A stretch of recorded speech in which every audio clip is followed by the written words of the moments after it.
अब आउनेमा अर्को एनबिएमा अब आउने हिसाबले नि अब स्थान ल्याउने हिसाबले नि आउँछौँ हामी यहाँ। टिपटप भनेको एउटा क्लब च्याम्पियन भएको लगातार भएको छ अब टाइगर कपदेखि लिएर एनबिए कपमा। अनि यस्तो खेलाडीलाई पनि अलिकति राम्रै क्लबमा खेल्नु पाउँछु अलिकति चान्स पाउँदाखेरि भन्ने नै हुन्छ।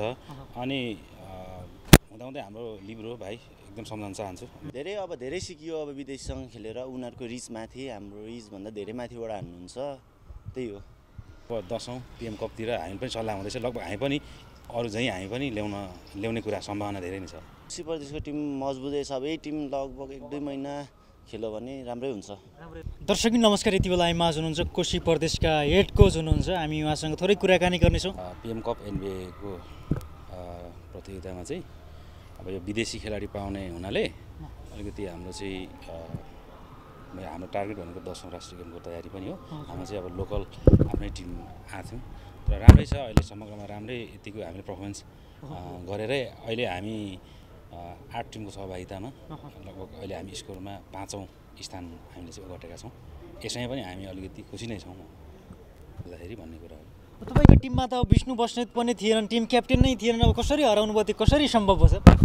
यस्तो गेमको कुरा हो, अब खेलको कुरा त्यही त अब भन्न सकिन्न भन्ने कुरै हो। टिम कम्बिनेसन मिल्यो भने राम्रो। हाम्रो आज हाम्रो समग्रमा सबै मिल्यो। अलिक जुनियर भाइहरू पनि राम्रै खेल्थ्यो किनकि रिसिभ डिफेन्सहरू ब्लकहरू राम्रो भएरै हामीले नतिजा चाहिँ राम्रो निकाल्न सफल भयौँ। कोशी प्रदेश अब सबैलाई अब टक्कर दिँदै कसैले जित्दै जाने अब मजबुत नै भएको कोशी टिम समग्रमा अहिले पछिल्लो उसमा जस हाम्रो कोशी प्रदेशमा चाहिँ भलिबल सङ्घ नयाँ आउनु भएको छ अध्यक्ष खेमराई आदरणीय दाइ हुनुहुन्छ, उहाँ हुनुहुन्छ। त्योसँगै हामी पनि छौँ, सबैजना मिलेरै यो अहिले चाहिँ विदेशी नहुँदा त हामी रिजल्ट एउटा नभए एउटा दिन्थ्यौँ। हामी अलिकति विदेशी खेलाडी भएको कारणले हाम्रो अब लोकल आफ्नै खेलाडी भाइहरू कारणले चाहिँ अलिकति रिजल्ट अब एनबिएमा चाहिँ भने जति दिन सकेको छैन। त्यही हो। सुदूरपश्चिमलाई र मणिमुकुन्दलाई अब सहजै हराउनु भयो। अब यो टिपटपलाई गण्डकीलाई अब कहिलेसम्म अब हराउँछ? अब यहाँहरूको कोशीको टिमले के छ? त्यही हो, हाम्रो अलिकति फरक नै छ। हामी अब नेपाली र विदेशीमा फरक नै छ। उहाँहरू भनेको अब हाई लेभल हाइटदेखि लिएर सबै भएको हो। हाम्रो अब अलिकति खेलाडीमै अब हाइट कम पनि हुन्छ एक त, अनि त्यही भएर पनि अब विदेशीहरूसँग चाहिँ अलिक गाह्रै हुन्छ। अब यस्तो पब्लिक गेममा त अब हामी अहिलेसम्म चाहिँ गण्डकी प्रदेशसँग चाहिँ हाम्रो जहिले फाइनल टक्कर पर्छ, 7 प्रदेशमा चाहिँ जहिले पनि। अनि अरू सबै टिमले अब विदेशी धेरै जसो टिमले अब विदेशी खेलाडीहरू ल्याए, अब कोशी प्रदेशले चाहिँ अब विदेशी खेलाडी किन ल्याएन र भएको लिबिरोलाई पनि हामीले टिपटपमा देखिरहेका छौँ। अब कतिको के छ? अब यस्तो छ, अब यो हाम्रो कस्तो भने टिपटप भनेको एउटा क्लब च्याम्पियन भएको लगातार भएको छ अब टाइगर कपदेखि लिएर एनबिए कपमा। अनि यस्तो खेलाडीलाई पनि अलिकति राम्रै क्लबमा खेल्नु पाउँछु अलिकति चान्स पाउँदाखेरि भन्ने नै हुन्छ। अनि हुँदाहुँदै हाम्रो लिब्रो भाइ एकदम सम्झाउन चाहन्छु, मेरो भाइ हो। अब नेक्स्ट अरू गेममा खेल्छ प्रदेशबाट। यो गेम चाहिँ अब कन्ट्र्याक्ट पनि आएछ अनि अब उसलाई पनि रहर थिएछ पहिल्यैबाट अब टिपटप जस्तो क्लबमा खेल्न पाउनु, उसको पनि ठुलै कुरा हो। अनि जस अर्को प्रदेशको गेममा त ऊ हाम्रो प्रदेशबाटै खेल्छ। यो एनबिए लिग हामीले कोशी प्रदेशले खेलेको भनेको 8 र 9 यो दुईचोटि मात्रै हो। यो पनि अब हाम्रो पहिला लिगमा क्वालिफाइड हुनुपर्छ 8 टिमभित्र। त्यो बल्ल भएर चाहिँ पोहोर हामीले 8औं खेल्यौँ काठमाडौँमा, अनि अहिले पोखरामा भयो 9। अब हामीले पनि सोच्दैछौँ, सल्लाह हुँदैछ हामीले पनि अब अहिले तत्काललाई हाम्रो अब जुनियर भाइहरू पनि छ, हाम्रो टिम कम्बिनेसन मिलाउँदै जाउँ, त्यसपछि सल्लाह गरेर अब 9मा भइहाल्यो। अब 10औं पिएम कपतिर हामी पनि सल्लाह हुँदैछ, लगभग हामी पनि अरू चाहिँ हामी पनि ल्याउने कुरा सम्भावना धेरै नै छ। कोशी प्रदेशमा अब भलिबलको कतिको विकास भएको जस्तो लाग्छ तपाईँहरूलाई? अब सरकारले अब कसरी लिइरहेको छ, कतिको ध्यान दिइरहेको छ? कोशी प्रदेशमा त यस्तो छ, अब भलिबल क्रेज त धेरै नै छ हाम्रो। प्रायः त अब पहाड इलाकामा त भलिबलै मात्रै हुने हो। अब सिजन यो झन् 10 तिहासिक त गेमै गेम हुन्छ। अनि के भन्ने अब त्यो सरकारले त खासै अब के भन्ने, अब त्यस्तै देशकै अवस्थै त्यस्तो छ। अनि सरकारले नै चाहिँ अब गरेको चाहिँ खै खासै त्यो छैन। अब अलिकति सङ्घ चाहिँ मजबुत भएर चाहिँ सङ्घबाट चाहिँ हामीले अलिकति हरेक कुरा अब क्लोज क्याम्प राखेर अब गरिरहेछौँ। खर्च चाहिँ कहाँबाट आउँछ तपाईँहरूको? अब टिम लिएर यसरी ठाउँ ठाउँमा पुग्नुहुन्छ, खर्च चाहिँ तपाईँहरूले कहाँबाट ल्याउनुहुन्छ, कसरी सम्भव? सम्भव त अब सबैजना मिल्दा असम्भव भन्ने कुरा त केही छैन। अनि अहिले भनेको हाम्रो सङ्घको अध्यक्ष आफै उहाँ लागिराख्नु भएको छ, आफै खटिराख्नु भएको छ।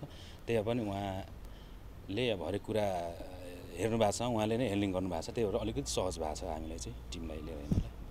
अब के हुन्छ यसपछिको रणनीति, अब के हुन्छ टिमलाई अब कतिको सुधार गर्नुपर्ने देख्नु भएको छ यहाँले कोशी प्रदेशको टिमलाई? अनि विष्णु बस्नेतलाई के भन्नुहुन्छ?